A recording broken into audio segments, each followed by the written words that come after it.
Hello everyone, Michael here. Today we're going to be reviewing another Hammond collection figure.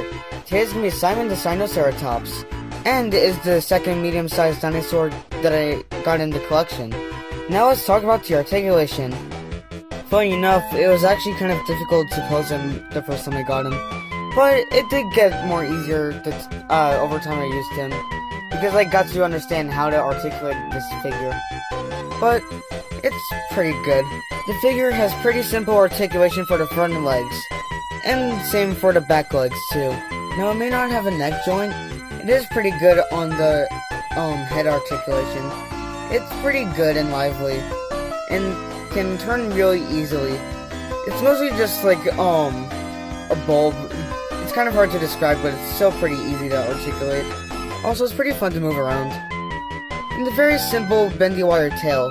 I do like the approach because, you know, for a tail on this animal, it wouldn't be so swingy like, say, like a small theropod. So it would make more sense on this, which I don't mind. Also, it has that stupid crappy jaw attachment where it's not just a joint where it can't be articulated. Just the same as the Tyrannosaurus, which really annoys me. But it does have a swappable horn, which it can be resembling the main Sinoceratops from the Fallen Kingdom movie.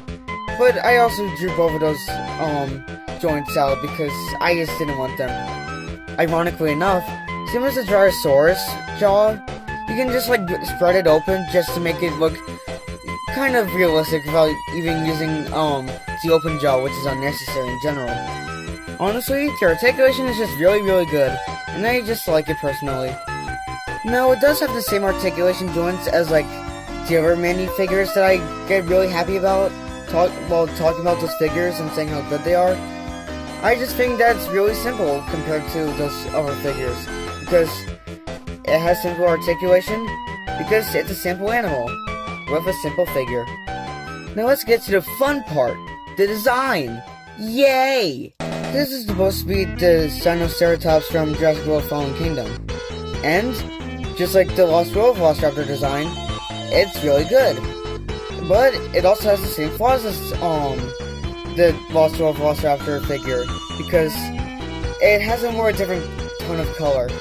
So, as you can see from before, the one from the movie is a lot more greener, like your plants.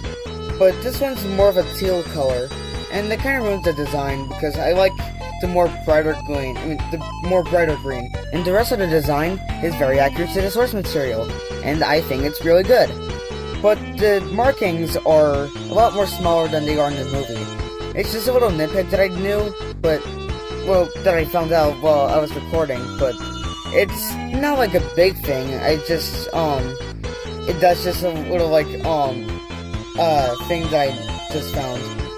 But it's still really good, the head, and I just really like all the colors on it. And also, before I get into anything else on the body, the horns are rubber. It's not a big thing to me, but I just wanted to say that. The rest of the figure has these really cool beige stripes, and I think it's pretty cool. Also, it has these little orange spots. I honestly think it's pretty cool that they put that, but it would have worked a lot better if the design wasn't teal. Oh boy, the toy designers were sure not. I don't know what the toy designers were thinking. I don't know, but also in this image, before I move on, it also has this pretty cool white underbelly. I didn't take any more pictures, so that's why I just wanted to point that out. And boy, is the figure covered in lots of bumps and osteoderms, which it's supposed to have, because that's movie accurate. And the toe paint is just really good on this figure, and I don't know why it's I really like it. But it doesn't have any painted dew claws, as usual. Wait a minute, why does Sinoceratops have a dew claw in the first place? And also, why is it movie accurate? Boys, that's stupid and grossly inaccurate. For those who don't know, ornithischians did not have dew claws, unless if they were early ancestors. So, at the time I was making that Drysaurus review, I had no idea that ornithischians did not have dew claws. So, I'm just, updating on that and saying that Gyrosaurus did not have 2 claws. It's probably just those genetics that made those dinosaurs. Also, what's really funny was that Gary the Gremlin's video was mostly just him talking about how bad the design is. Like, not the figure, but like the actual movie. Which I see. It's not the best design, but there's a lot more worse designs in my opinion. Honestly, yeah, it is really scuffed. I do like understand why people don't like this design. And it should have been a lot more accurate to the actual animal too. And also, it's so weird that Universal did this, because this is the most shrink-wrapped thing that the Jurassic franchise has ever done, in my opinion. And the holes are like sticking out. So in a lot of like ceratopsian skulls, there were holes in them. But that's not like a good excuse to make them like actually like not give any tissue in like a reconstruction. It's like saying the skull on the Ornitholestes has a horn, even though it's just a missing piece of a skull part. But it's like doing that. But hey, at least the figure is a pretty good pencil holder. Now, the design is really good, and it's pretty good to how accurate it is to the movie. So, good job, Mattel. Now, do I recommend this figure? No and yes. Also, I don't want to get confusion. When I say yes and yes or no and yes, I'm saying like to the 2 questions. Yeah, I do have mixed ideas on if you should get this figure, but that's actually what I'm trying to say. At the time I screenshotted this, it was on sale for $22, which if you zoom in, it's $26 originally. And I honestly think it's really good for that figure. And, you know, for the hell of it, you should get it. It's that cheap.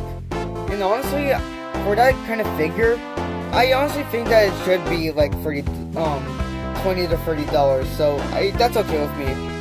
Now let's get into the fun part, the size comparison, which I don't have the figures yet, which I will keep reminding you until my birthday. Alright, just don't move your frill. As you can see, he's pretty big, Sinoceratops Hammond collection figure to, hand ratio. But, Simon's doing pretty good, so that's some, the size, you mostly just have to hold him like a hamburger to not, like, hurt him when you're holding, your figure. Now, the main flaw that I want to save for the ending was that its size is very bad. That's the main complaint I have about this figure. Here's the Sinoceratops next to the Carnotaurus in the movie. Now here it is next to the Carnotaurus in the Hammond collecting line. You can see that they're both very oversized and undersized. I think that the Carnotaurus is supposed to be like smaller, and the Sino is a lot more bigger than that. So it's gonna suck. So like we're gonna have to say, oh, it's that stupid thing where it's like the design.